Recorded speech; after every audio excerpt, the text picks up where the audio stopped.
స్తోత్రం కలుగునుగాక. ఈ పూట నా దేవుని మాటగా కీర్తనల గ్రంథము 119వ కీర్తన 68వ వాక్యాన్ని చదువుకుందాం. నువ్వు దయాళుడవు, మేలు చేయుచున్నావు. గమనించండి, 119వ కీర్తన 68వ వాక్యంలో నువ్వు దయాళుడవు, నువ్వు మేలు చేయుచున్నావు. దేవుడు దయాళుడు, ఆయన మనుషులకు మేలు చేయను. 34వ కీర్తన 10వ వాక్యంలో యెహోవాను ఆశ్రయించే వారికి ఏ మేలు కొదువై ఉండదని రాయబడి ఉంటుంది. యెహోవాను ఎవరైతే ఆశ్రయిస్తారో వారికి ఏ మేలు కొదువై ఉండదు. మనుషుల జీవితంలో ఎంతోమందిని ఆశ్రయిస్తారు, పలు మనుషుల మీద ఆధారపడుతూ ఉన్నారు, పలు మంది మనుషులను ఆధారం చేసుకుంటున్నారు. అయితే సర్వశక్తి కలిగిన దేవాతి దేవుడు ఏమంటున్నాడంటే, నేను దయాళుడను, నేను మీకు మేలు చేస్తాను. యెహోవాను ఆశ్రయించు వారికి ఏ మేలు కొదువై ఉండదని మన కీర్తనకారుడు చెప్తున్నాడు. ప్రియులారా, గమనించండి, దేవుడు ఎలాంటి మేలు చేస్తాడు అనేది కాకుండా అనేక సందర్భాల్లో మనం విన్నటువంటి మాటలే, కానీ ఒక రెండు మాటలు నూతనంగా జ్ఞాపకం చేస్తాను. దేవుని నమ్ముతున్నటువంటి నువ్వు, నేను యేసు ప్రభును ఆధారం చేసుకుంటున్నటువంటి నా జీవితంలో ప్రభు చేసేటువంటి మేలు ఎలా ఉంటాయో రెండు మాటలు మీకు నేను జ్ఞాపకం చేయాలని ఇష్టపడుతున్నాను.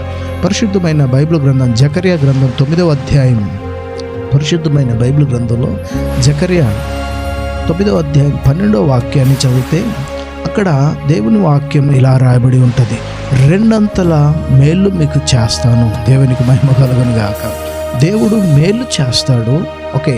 రెండవది, ఆయన రెండంతలైన మేలు చేస్తాడు. ఎట్లా? ఒకటి భూ సంబంధమైన మేలు ఉంటుంది, ఒకటి పర సంబంధమైనటువంటి మేలు. శరీర సంబంధమైన కార్యాలను దేవుడు మన జీవితంలో చేస్తాడు. రెండోది, సంబంధమైన కార్యాలను కూడా దేవుడు మనకి చేస్తాడు. దీనిని నువ్వు విశ్వసించాలి. జకర్యా గ్రంథంలో రాయబడినటువంటి మాటను నువ్వు తీసుకో, ఆయన రెండంతల మేలు చేస్తాడు. చూడండి, హెజ్కేల్ గ్రంథంలో మరొక అద్భుతమైనటువంటి మాట రాయబడి ఉంటుంది. హెజ్కేల్ గ్రంథం 36వ అధ్యాయము 11వ వాక్యాన్ని చదివితే, 11వ వచనాన్ని చదివితే అక్కడ దేవుని వాక్యం ఏమని రాయబడి ఉంటుందంటే, మునుపటి కంటే అధికమైన మేలు మీకు చేస్తాను.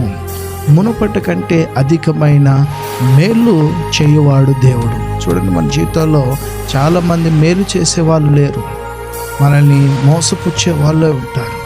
కానీ ప్రభు అయిన యేసుక్రీస్తు నీ కొరకు నా కొరకు ప్రాణం పెట్టి సిలువలో రక్తాన్ని గార్చి మన కోసం ప్రాణ త్యాగం చేసినటువంటి సర్వోన్నతమైనటువంటి దేవుని కుమారుడైనప్పటికీ కూడా శరీరధారిగా వచ్చి ఇంత త్యాగం చేసినటువంటి నజరేయుడైన యేసుక్రీస్తు వారు చెప్తున్నటువంటి మాట ఏంటంటే, నేను మీకు మునుపటి అధికమైన మేలు చేస్తాను.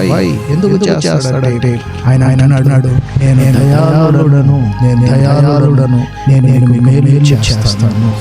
రోజు ఎవరెవరినో ఆశ్రయిస్తున్నావు నీ జీవితం, నా ప్రభు అంటున్నాడు, నేను మీకు మేలు చేస్తాను. ఈ వాక్యం నీ జీవితంలో నీరు కట్టి ఫలించాలని నేను కోరుకుంటున్నాను. అర్థం చేసుకుందాం. మహాపరిశుద్ధుడైనటువంటి మా దేవా, నీకు వందనాలు. మరో దినమును మాకు ఇచ్చావు. ఈ దినమున ప్రభు నీ మాటను ధ్యానించుకుంటే, అయ్యా నువ్వు దయాళుడు, మేలు చేస్తారన్న రెండంతలైన మేలు, అయ్యా మునుపటి కంటే అధికమైన మేలు, నిన్ను ఆశ్రయించిన వారికి ఏ మేలు కొదువై ఉండదని మాతో మాట్లాడు. మా జీవిత కాలం నిన్ను ఆశ్రయిస్తూ నువ్వు చేసే ప్రతి మేలును అనుభవించి, అయ్యా నువ్వు సిద్ధపరుస్తున్న రాజ్యానికి ప్రభా మమ్మల్ని వారసులుగా ప్రభా సిద్ధపరచమని యేసుక్రీస్తు పరిశుద్ధ నామమున అడిగి వేడుకుంటూ ప్రార్థిస్తున్నాను తండ్రి. ఆమేన్.